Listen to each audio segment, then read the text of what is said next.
Hey everyone, in this quick tech how-to video, I'm going to show you how to delete all of your YouTube search and watch history, allowing you to reset your watch recommendations. Before we begin, know that this won't completely change all of your YouTube recommendations. Any channels that you're currently subscribed to will still affect what appears, but it will eliminate being bombarded with random videos that YouTube thinks that you want to view. So, think of this as more of a soft reset. To do this, head to youtube.com and make sure that you're logged into your account. Choose your profile icon on the top right and then Your Data in YouTube. Scroll down and then choose the arrow under YouTube Watch History. This will then take you to your YouTube activity page. You can turn off your history here if you want, but what we want to do is to delete our activity. Choose Manage Activity at the bottom.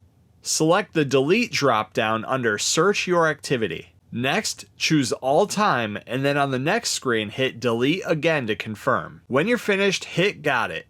All of your YouTube activity will then be deleted and it'll reset your YouTube recommendations. Again, remember, if you're subscribed to channels already, it'll be based off of those subscriptions now. So it may not feel like you've changed anything at first, but as you start to watch new videos, it'll be building from scratch from those views. And that's how you reset your YouTube video recommendations. Thanks for watching. Please like and subscribe and stay tuned for more quick tech how-to videos.